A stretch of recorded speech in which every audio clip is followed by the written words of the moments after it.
Assalamualaikum warahmatullahi wabarakatuh. Saya Dwi Aisdaningrum, kelas 11 IPS 1, mau menjelaskan video pengangguran berikut ini. Tidak hanya memporak-porandakan anggaran negara, pagebluk COVID-19 turut mengoyak angka pengangguran dan kemiskinan. Inilah situasi genting sebenarnya. Indonesia dan dunia sedang menghadapi masalah yang lebih kompleks dibandingkan dengan saat krisis ekonomi 2008.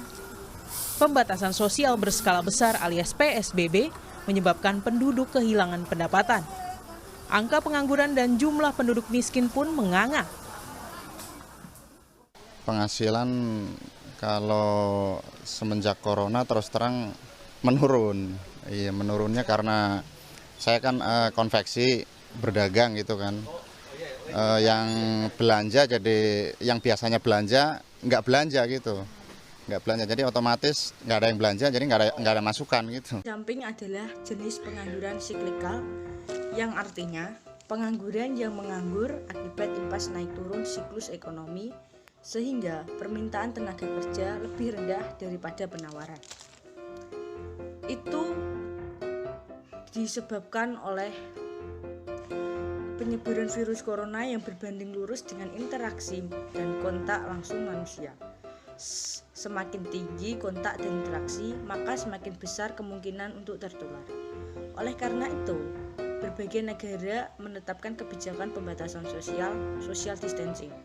Kantor, pabrik ditutup, sekolah diliburkan, dan restoran dilarang melayani.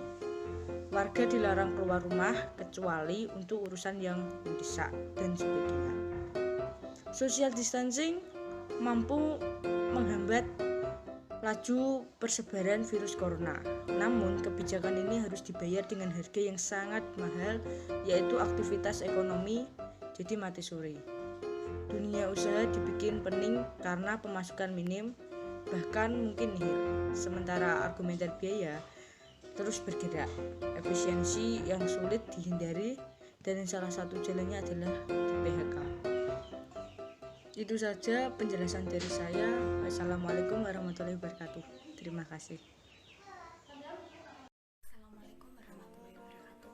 Saya Dinanti Ananda Trisna dari kelas 11 IPS 1 absen 9. Di sini saya akan mempresentasikan berita yang saya ambil dari internet yang berjudul PHK dari COVID-19. Berikut videonya.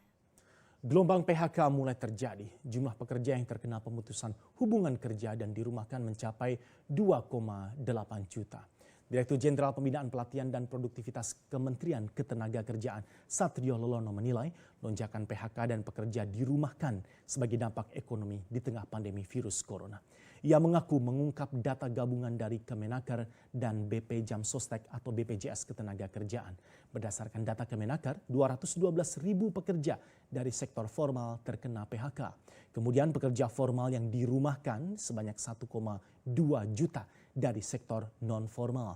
Kemenaker mencatat sekitar 282.000 orang tidak memiliki penghasilan.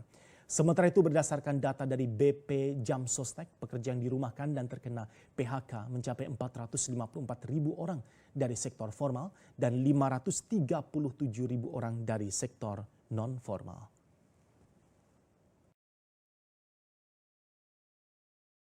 Jenis-jenis pengangguran ada 8, yaitu 1 pengangguran deflasioner, 2 pengangguran sukarela, 3 pengangguran musiman, 4 pengangguran siklikal, 5 pengangguran terselubung, 6 pengangguran friksional, 7 pengangguran teknologi, dan 8 pengangguran struktural. Berdasarkan video berita yang saya ambil dari internet yang berjudul PDPHK dari COVID-19, pengangguran itu termasuk jenis pengangguran siklikal. Kenapa? Dari pengertian pengangguran siklikal sendiri, yaitu pengangguran yang menganggur akibat imbas naik turunnya siklus ekonomi sehingga pemerintah tenaga kerja lebih rendah daripada penawaran kerja. Menurut saya, kenapa dilakukannya PHK oleh pihak perusahaan? Karena kan sedang musim pandemi, pendapatan perusahaan pun sekarang juga menurun. Jadi perusahaan berusaha melakukan penyeimbangan pendapatan dengan gaji yang akan diterima oleh karyawan atau menyeimbangkan jumlah karyawan yang bekerja dengan hasil pendapatan yang perusahaan itu dapat dari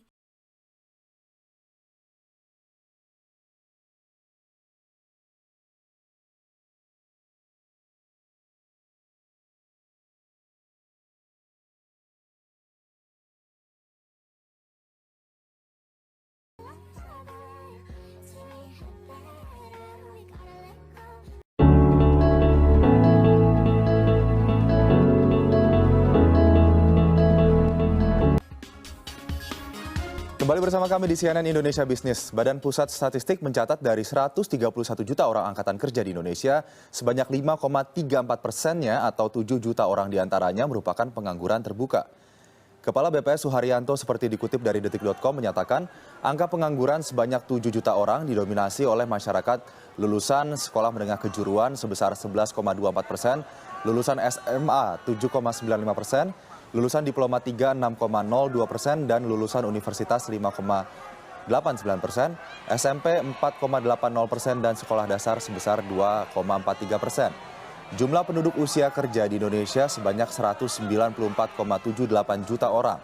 131 juta orang merupakan angkatan kerja, sementara 63,77 juta orang bukan angkatan kerja.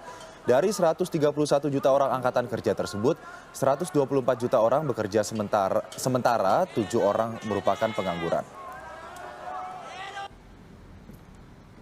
Badan Pusat Statistik mencatat dari 7 juta orang pengangguran terbuka di Indonesia, jumlah pengangguran terbanyak berada di Provinsi Banten sebesar 8,52% atau sebesar 594.600 orang. Sementara paling rendah di Provinsi Bali sebesar 1,37% atau sebanyak 95.500 orang. Di Ibu Kota Jakarta pengangguran sebanyak 6,24%, Jawa Timur 3,99% dan di Jawa Tengah 4,51%.